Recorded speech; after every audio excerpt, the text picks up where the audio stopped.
Staff Sergeant Maria Santos checked her watch as she walked across the dusty range at Camp Roberts. Another weekend drill with the National Guard, another chance to escape her Monday through Friday job selling insurance in Fresno.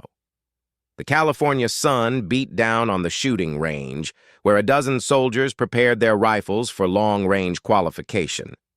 "Santos, you're up on lane 7, called Master Sergeant Williams, the range safety officer. "Standard qualification distances today, 500, 800, 1,000 meters. Maria nodded and carried her M110 rifle to the designated firing position.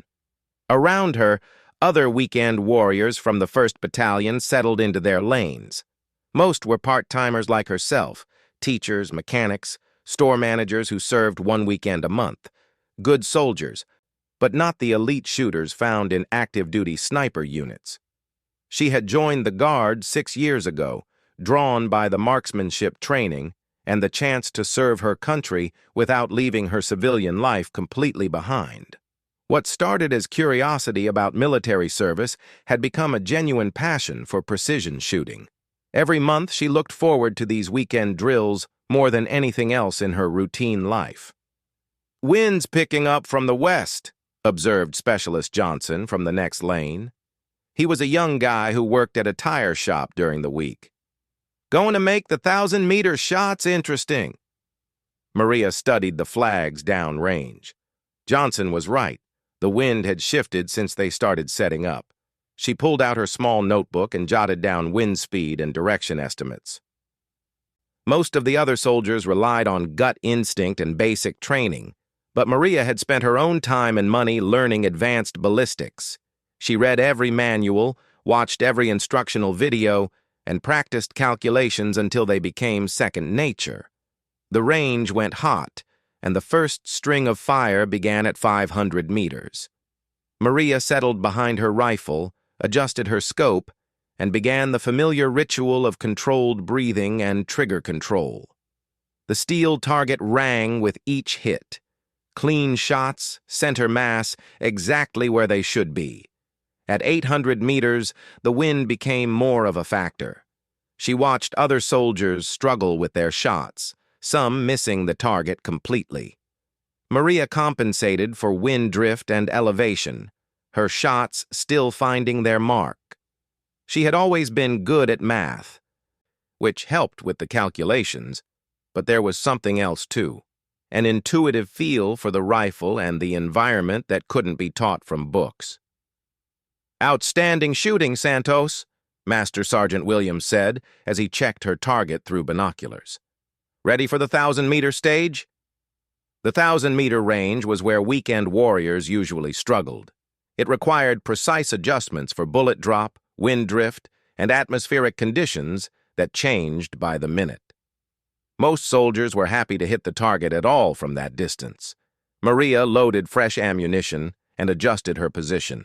Through her scope, the target looked impossibly small. She ran through her mental checklist: range estimation, wind reading, atmospheric pressure, temperature. Everything had to be perfect.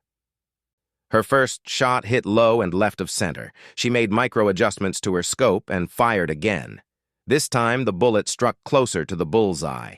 By her 5th shot, she had found the exact hold and adjustment needed. "Cease fire," Williams called out. "Let's check targets." As the soldiers gathered around the spotting scopes to see their results, Williams studied Maria's target with obvious surprise. "Santos, come take a look at this." Maria peered through the spotting scope at her target. All 10 shots were clustered in the center ring, with 8 of them touching or nearly touching each other. It was the kind of group that active-duty snipers worked hard to achieve. "That's some serious shooting," said Captain Rodriguez, the company commander, who had walked over to see what was causing the commotion. "How long have you been working on long-range marksmanship?" "About 4 years, sir," Maria replied. "I practice on my own time at civilian ranges when I can." Captain Rodriguez nodded slowly. He was a full-time officer who had served tours in Afghanistan and Iraq. "Have you considered applying for sniper school?" "I looked into it, sir, but the Guard doesn't send many people to that training," Most slots go to active duty. That might be changing, Rodriguez said mysteriously. There's talk about expanding sniper capabilities in guard units. Soldiers who show this kind of aptitude could be valuable assets. The conversation was interrupted by the arrival of a staff car at the range. A tall colonel stepped out, followed by a major Maria didn't recognize. Both wore the insignia of the California National Guard headquarters. "Colonel Morrison," Captain Rodriguez said, saluting smartly. "Welcome to our range day." Colonel Morrison returned the salute and scanned the range. "Captain, I hear you've got some impressive shooting happening out here. We're evaluating guard units for expanded training opportunities, and marksmanship capability is a key factor." Williams gestured toward Maria's target, still mounted on the frame. "Sir, you might want to take a look at Staff Sergeant Santos's work today."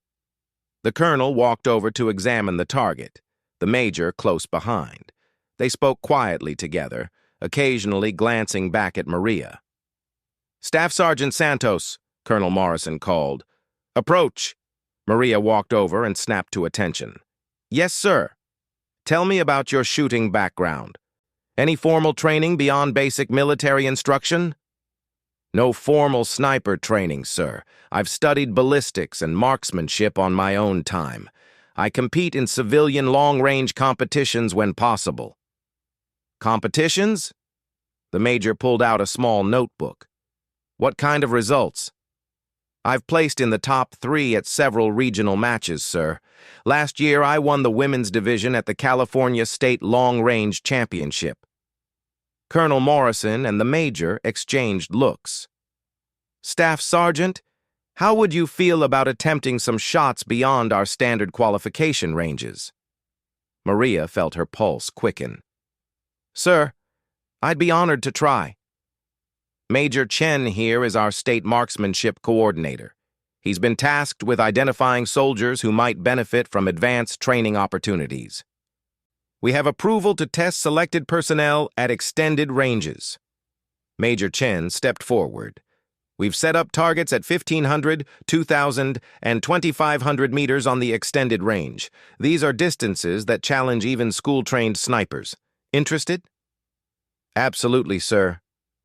The small group walked to the extended range, where targets had been placed at the longer distances. Maria had never attempted shots beyond 1,200 meters, but she had read enough to understand the challenges. At these distances, bullet drop became extreme, wind drift could push shots off target by several feet, and even the rotation of the earth became a factor. "Take your time," Major Chen said. "No pressure. We're just curious to see what you can do." Maria set up her rifle at the 1,500-meter mark and began her calculations. The mathematics were complex, but she worked through each variable methodically. Wind speed and direction, temperature, humidity, altitude, even the angle of the sun. She made her best guess at the proper adjustments and settled behind the rifle. The first shot missed the target completely. She spotted the dust cloud where it struck the hillside beyond and adjusted accordingly. The second shot hit the target frame but missed the scoring ring. By the 5th shot, she was consistently hitting the target. "Impressive adaptation," Major Chen noted. "Most soldiers would need many more rounds to find the target at that range." The 2,000-meter target proved even more challenging. Maria's first few shots were scattered widely as she struggled to account for all the variables, but gradually, through careful observation and adjustment, she began hitting closer to the center. It was at the 2,500-meter station that something remarkable happened. Maria had found her rhythm and confidence. Her calculations had become more intuitive, and her feel for the rifle and conditions had sharpened. Her third shot at the extreme distance struck dead center in the bullseye. "Did you see that?" Major Chen called out, watching through binoculars. Colonel Morrison was on his radio immediately, speaking in low, urgent tones to someone at headquarters. "Staff Sergeant Santos," he said after ending the call, "I need you to attempt a shot at the maximum range this facility allows, 3,000 meters." "Sir?" "I've never shot that far. I'm not even sure my rifle's ballistics tables are accurate at that distance. Do your best. Use your judgment and instincts. Maria studied the distant target through her scope. It was barely visible as a small speck on the hillside. The bullet would be in flight for several seconds, during which wind conditions could change multiple times. She would have to calculate not just current conditions, but predict how they might change during the bullet's flight. She made her calculations, estimated and re-estimated, then added what felt like a reasonable guess for unknown factors. The shot felt good when it broke, the rifle recoiling cleanly against her shoulder. Through the spotting scope, Major Chen watched the target. I don't see an impact. Wait. There's movement on the hillside beyond the target. They drove downrange to check the results. The target was untouched, but in the dirt 30 yards beyond, they found a fresh bullet impact. 30 yards over at 3,000 meters, Colonel Morrison said, clearly impressed. That's remarkably close for a first attempt at that range, especially with standard military ammunition. On the drive back to the firing line, Major Chen asked, Staff Sergeant Santos, how do you feel about the possibility of extended training, advanced schools, potential deployment opportunities? Sir, I'd welcome any opportunity to improve my skills and serve where needed. Colonel Morrison was back on his radio as soon as they reached the vehicles. Get me General Patterson at Special Operations Command, he said. I need to brief him on a personnel matter immediately. Maria packed her rifle, uncertain what the afternoon's events would mean for her future. She had come to the range expecting a routine qualification shoot. Instead, something in her life had fundamentally changed. The way the officers spoke, the urgency of their phone calls, and the distances she had successfully engaged suggested possibilities she had never imagined. As she loaded her gear into her car, Captain Rodriguez approached. Santos, I don't know what just happened here, but I have a feeling your weekend warrior days might be coming to an end. Sir? That kind of shooting doesn't go unnoticed. People at levels way above my pay grade are going to be very interested in what you can do. Maria drove home to Fresno in silence, her mind racing. Tomorrow, she would return to her desk at the insurance office, processing claims and answering phone calls. But something told her that normal routine might not last much longer. Her phone rang as she pulled into her driveway. The caller ID showed a number she didn't recognize with a Washington, D.C. area code. Staff Sergeant Santos, this is Major General Patterson from Special Operations Command. I understand you had quite an impressive day at the range. I'd like to speak with you about some opportunities that might interest you. Maria's hands trembled slightly as she answered. Yes, sir. I'm listening. 3 weeks later, Maria found herself on a military transport plane heading toward Fort Bragg, North Carolina. The call from General Patterson had changed everything. Within days, she had received orders for temporary duty assignment for special evaluation and assessment. Her insurance company had been understanding, even supportive, when she explained the military obligations that would take her away from work indefinitely. The plane descended through thick clouds toward the sprawling military installation. Maria pressed her face to the small window, watching pine forests and training ranges pass below. Somewhere down there, according to General Patterson, she would face tests that would determine whether a weekend warrior from California could perform at the level required for special operations. A young lieutenant met her at the airfield. Staff Sergeant Santos, I'm Lieutenant Williams, your escort officer. Welcome to Fort Bragg. The base was enormous compared to her small guard facility in California. Everywhere she looked, soldiers in different uniforms conducted training exercises. She spotted Special Forces soldiers with their distinctive berets, Rangers running in formation, and air crews loading helicopters. Your quarters are in the visiting officer and NCO facility, Lieutenant Williams explained as they drove across the base. Tomorrow, you'll begin evaluation with the Special Operations Marksmanship Cadre. They've designed a series of tests specifically for your skill set. Maria's room was small but comfortable. On the desk, she found a folder marked Confidential with her name on it. Inside were technical specifications for weapons she had only read about, range cards for distances extending beyond anything she had attempted, and environmental data for shooting conditions that would challenge even experienced military snipers.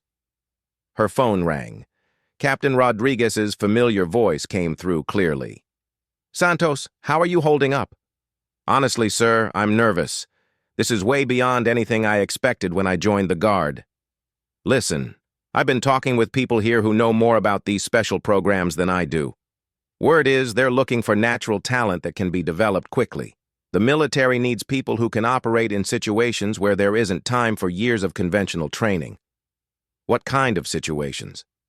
"That's above my clearance level, but I can tell you that your performance at Camp Roberts has people at the Pentagon asking questions. Good questions." The next morning, Maria reported to a range complex unlike anything she had seen. Multiple buildings housed indoor simulation systems, ballistics laboratories, and classrooms filled with advanced equipment. The outdoor ranges stretched toward distant hills marked with targets at intervals she could barely make out. Master Sergeant James Crawford met her at the main building. He was a compact, weathered man with the quiet confidence of someone who had spent years in combat zones. His uniform carried the insignia of Special Forces and the tab that marked him as a graduate of the Army's elite sniper school. "Staff Sergeant Santos, I'm Crawford. I'll be conducting your evaluation over the next 5 days. I've seen the reports from your Guard unit. Impressive shooting, but we need to see how you perform under stress, with unfamiliar weapons, and at distances that push the limits of current military capability." They began in the classroom, where Crawford tested Maria's understanding of ballistics, meteorology, and range estimation. She answered questions about bullet trajectory, wind effects, and atmospheric conditions with accuracy that clearly surprised him. "Most soldiers coming through here struggle with the mathematics," Crawford noted. "You seem to have a solid grasp of the science behind long-range shooting." "I've always been good with numbers, Master Sergeant, and I've studied everything I could find about ballistics and marksmanship. Book learning is important, but it's not everything. Let's see how you apply that knowledge." The first practical test involved shooting at unknown distances with an unfamiliar rifle system.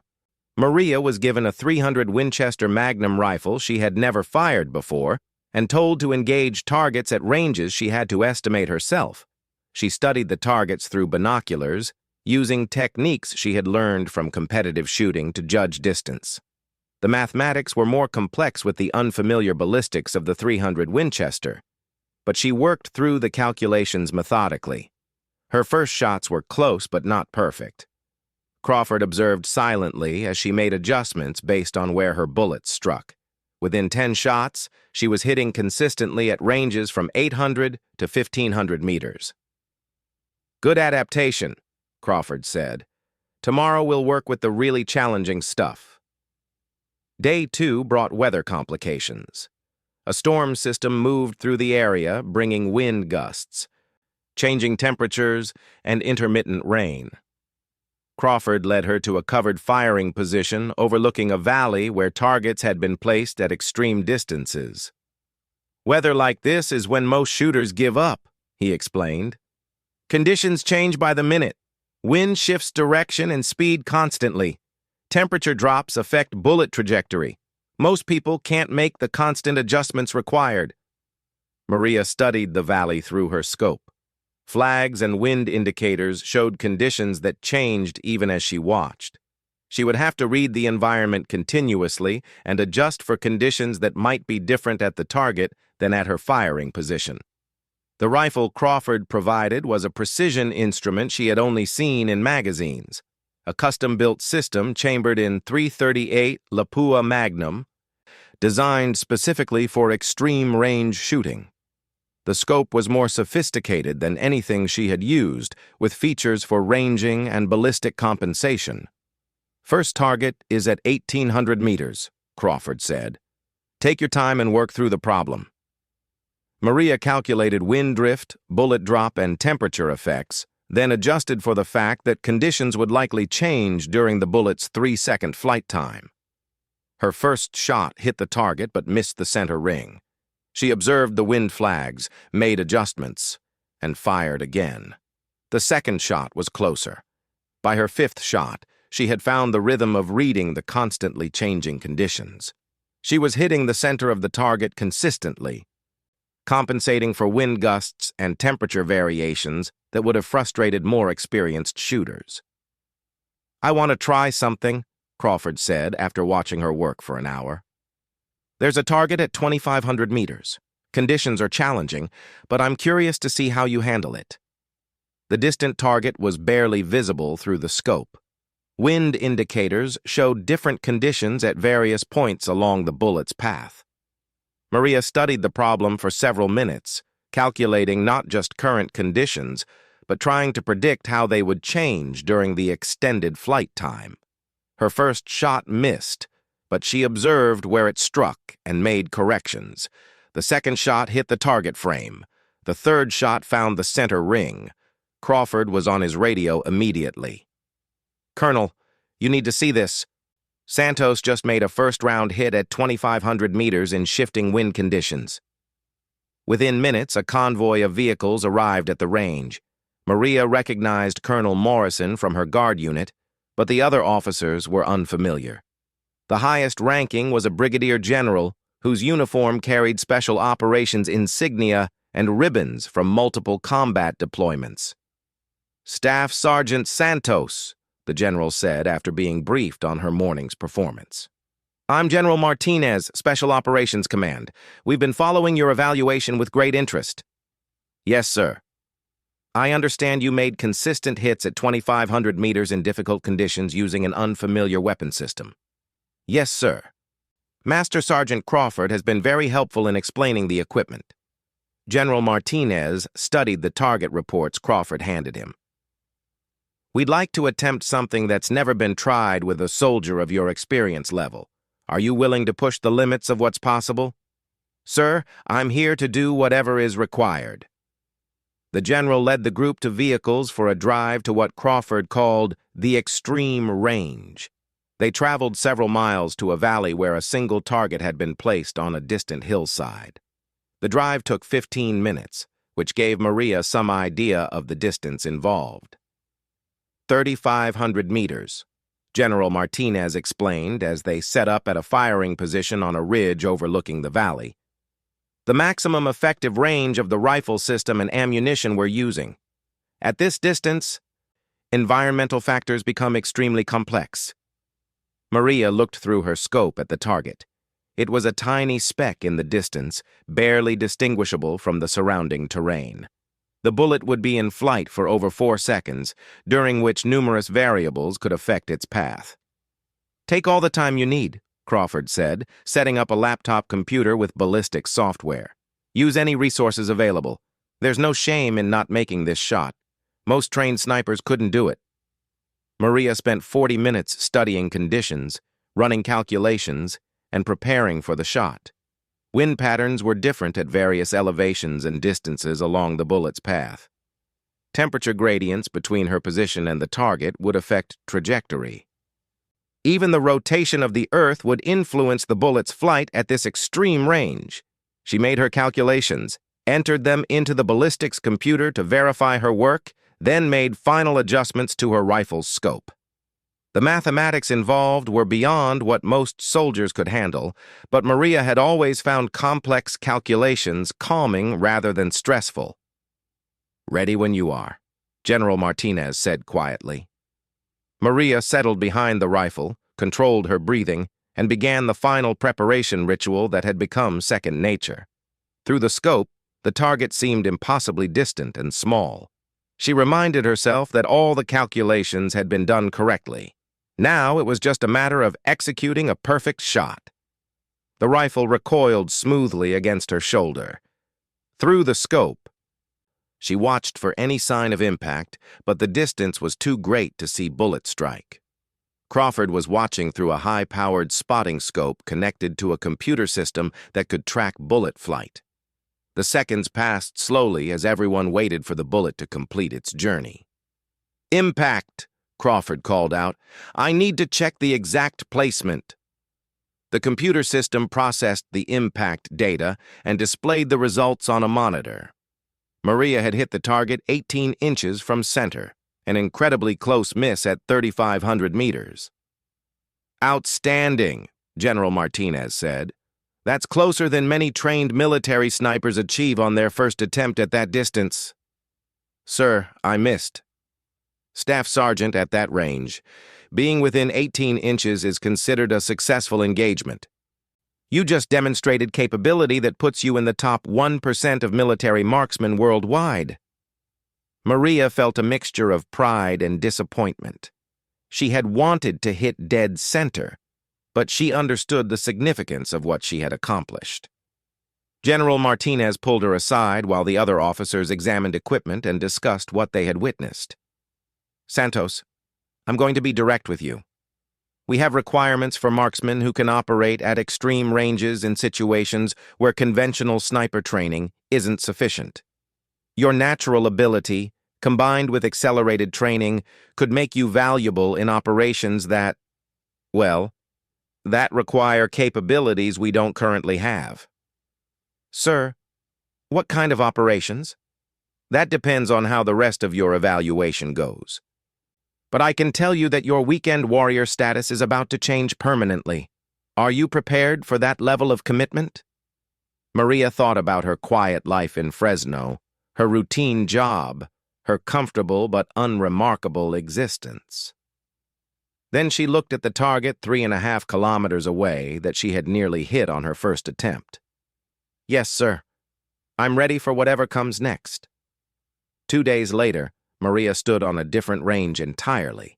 This facility was marked with signs warning about restricted access and classification levels she had never encountered. General Martinez had brought her to what he called the developmental range, where new weapons and tactics were tested before being deployed to operational units. The morning had started with a briefing in a secure conference room. Present were General Martinez, Master Sergeant Crawford, and 2 men in civilian clothes who introduced themselves only as consultants from the Department of Defense. The atmosphere was more serious than anything Maria had experienced during her evaluation. "Staff Sergeant Santos," General Martinez began, "what you're about to see and potentially participate in is classified at the highest levels. The weapon system we'll be testing today represents the cutting edge of military marksmanship capability." One of the civilian consultants activated a computer presentation showing technical specifications that made Maria's eyes widen. The rifle system was unlike anything she had seen. A custom-built precision instrument designed specifically for extreme-range engagements beyond normal military requirements. "The 416 Barrett system you'll be using fires a bullet weighing 400 grains at over 3,000 feet per second," the consultant explained. "Theoretical effective range extends beyond 4,000 meters under ideal conditions. The scope system includes integrated ballistic computers, atmospheric sensors, and range-finding capability." Crawford showed her the weapon itself. It was massive compared to anything she had used, with a barrel over 30 inches long and a scope that looked like something from a science fiction movie. The entire system was mounted on a precision shooting platform that could be adjusted for elevation and cant. "Why are you testing this with me?" Maria asked. "Surely you have snipers with more experience who could better evaluate this system." General Martinez exchanged looks with the consultants. "Staff Sergeant, experienced snipers often have preconceived notions about what's possible and what's not. They've been taught specific limitations and tend to operate within those boundaries. You've demonstrated natural ability unconstrained by conventional thinking. Also," one of the consultants added, "this system requires mathematical capabilities that exceed what most military personnel possess. Your performance on the ballistics calculations has been exceptional." They spent 2 hours familiarizing Maria with the weapon system. The scope's ballistic computer could automatically calculate trajectory, wind drift, and atmospheric effects. But it still required the shooter to read environmental conditions accurately and make judgments about variables the computer couldn't measure. The first test shots were at known distances with the computer providing all ballistic solutions. Maria quickly adapted to the weapon's different recoil characteristics and trigger feel. At ranges from 1,000 to 3,000 meters, the system performed exactly as designed, and Maria's shots clustered tightly around the target centers. "Now for the real test," General Martinez said as they moved to the final firing position. The setup overlooked a vast valley where a single target had been placed on a hillside in the distance. Maria studied it through binoculars and could barely make out the target frame as a tiny speck against the brown earth. 3,500 meters, Crawford announced. "Same distance as your previous attempt, but with a weapon system designed for this kind of shot." Maria settled behind the rifle and began her calculations. The ballistic computer provided trajectory data, but she still needed to read wind conditions along the entire bullet flight path and make adjustments for factors the computer couldn't account for. Her first shot struck within 12 inches of center, a significant improvement over her previous attempt with the less sophisticated weapon. General Martinez and the consultants huddled over computer displays showing impact data. "Outstanding," General Martinez said. "But we want to push further. There's a target at 4,000 meters that we've never attempted with any shooter." The 4,000-meter target was barely visible even through the powerful scope. Maria spent nearly an hour studying conditions and making calculations. When she finally fired, the shot struck the target frame but missed the center ring by several feet. "Still impressive," Crawford noted. "But I think we can do better."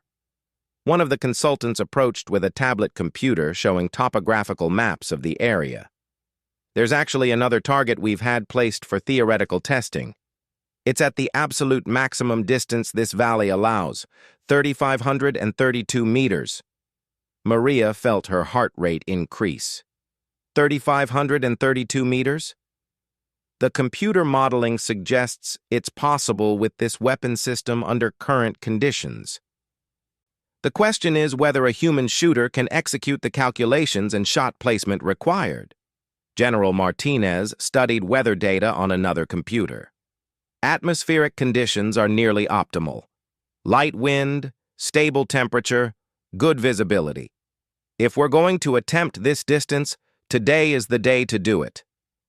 The 3,532-meter target had been placed specifically to test the theoretical limits of the weapon system. As Maria studied it through the scope, she realized this was beyond anything any military shooter had ever attempted in an operational context. "Take all the time you need," Crawford said. "This is uncharted territory for everyone." Maria spent over an hour analyzing every factor that would affect the shot. Wind patterns at different elevations, temperature gradients across the valley, humidity levels, even the angle of sunlight on the target. The ballistic computer provided basic trajectory data, but at this distance, numerous factors beyond simple ballistics would influence bullet flight. She made calculations using both the computer and manual methods, cross-checking her work repeatedly. The mathematics were at the limit of what she could handle, requiring her to account for variables that most shooters never considered. The bullet would be in flight for nearly 5 seconds.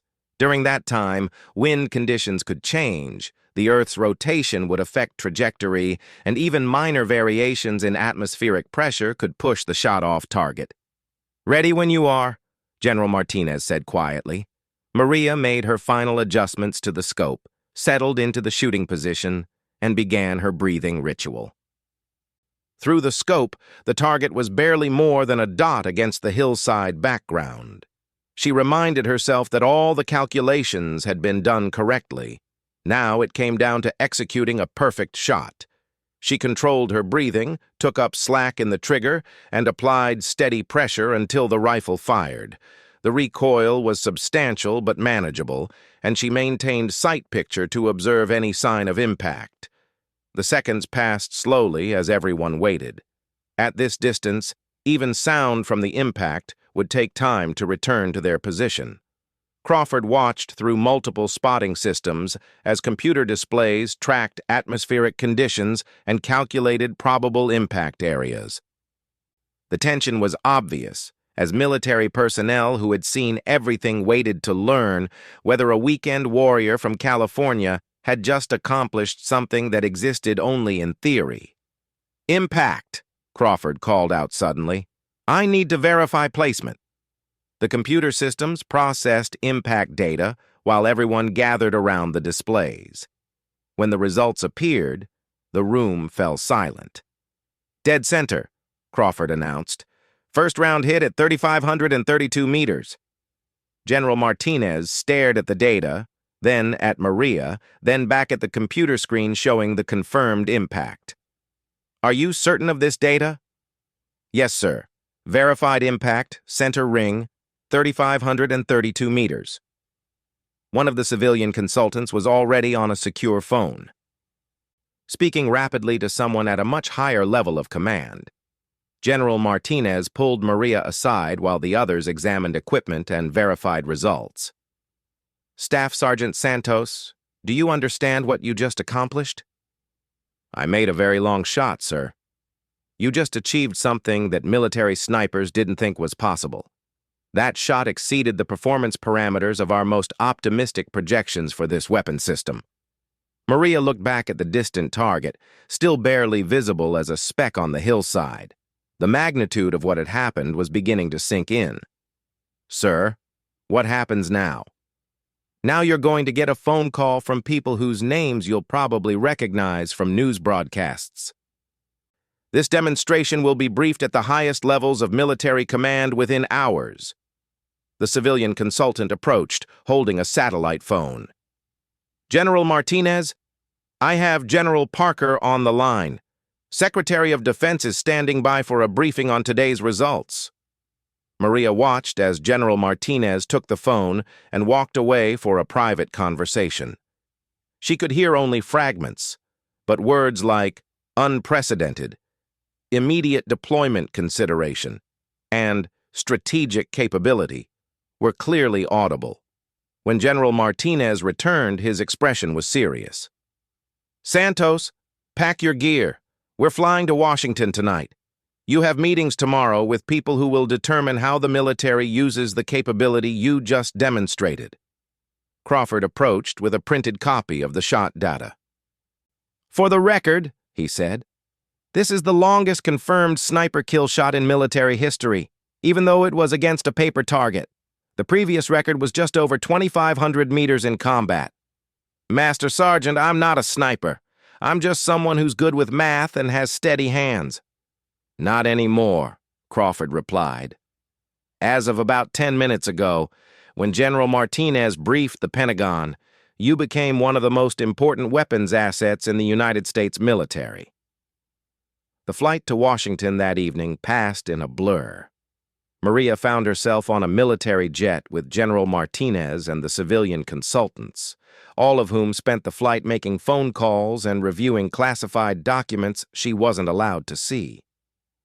As the lights of the Capitol appeared below, General Martinez briefed her on what to expect.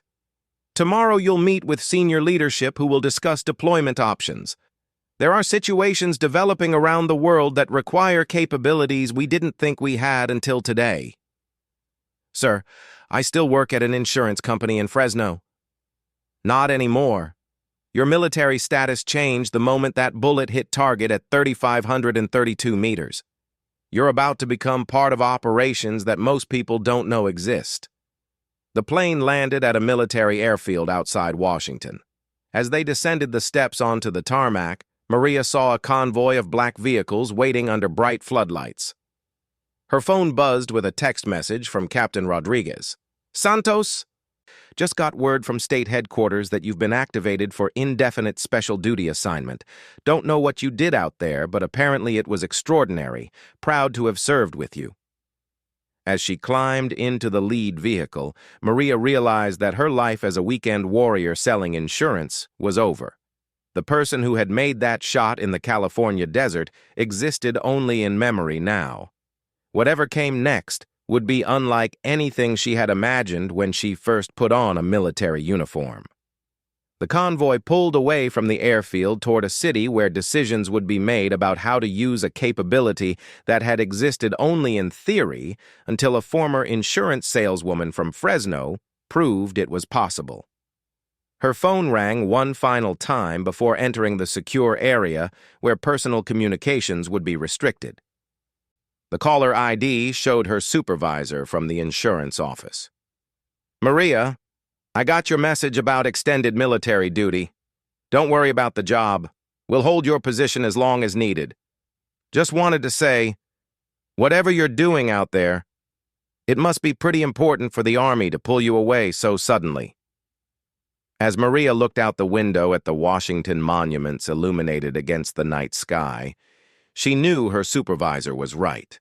Tomorrow would bring conversations about deployments and missions that would use the skills she had just proven she possessed. The weekend warrior who had reported for routine drill just weeks ago was gone forever, replaced by someone the military now considered a strategic asset capable of accomplishing what had previously been impossible.